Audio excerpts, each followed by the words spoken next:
ಬಾಗಲಕೋಟೆ ಜಿಲ್ಲೆಯಾದ್ಯಂತ ಧಾರಾಕಾರ ಮಳೆ ಆಗ್ತಾ ಇರೋದ್ರಿಂದ ಈ ನದಿ ಪಾತ್ರದ ಜನರಲ್ಲಿ ಆತಂಕ ಶುರು ಆಗ್ಬಿಡುತ್ತೆ. ಕಾರಣ ಅಲ್ಲಿ ಪ್ರವಾಹ ಸೃಷ್ಟಿಯಾಗುತ್ತೆ, ಅನೇಕ ಗ್ರಾಮಗಳು ಜಲಾವೃತ ಆಗ್ಬಿಡುತ್ತೆ. ಹಾಗಾಗಿ ಸ್ವಲ್ಪ ಅಲರ್ಟ್ ಆಗಿರಿ ಅಂತ ಅಲ್ಲಿನ ಜಿಲ್ಲಾಡಳಿತ ಕೂಡ ಎಚ್ಚರಿಕೆ ಕೊಟ್ಟಿದೆ. ಮಕ್ಕಳ ಹಿತದೃಷ್ಟಿ ಗಮನದಲ್ಲಿಟ್ಟುಕೊಂಡು ಇವತ್ತು ಜಿಲ್ಲೆಯ ಅಂಗನವಾಡಿ ಶಾಲಾ ಕಾಲೇಜುಗಳಿಗೂ ಕೂಡ ರಜೆ ಘೋಷಣೆ ಮಾಡಿ ಡಿಸಿ ಸಂಗಪ್ಪ ಆದೇಶ ಹೊರಡಿಸಿದ್ದಾರೆ.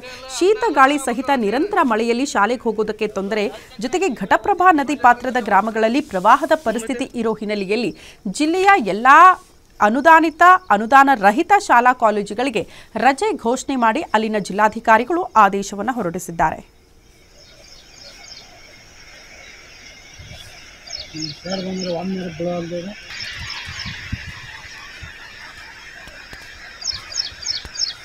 ಒಂದು ರೌಂಡ್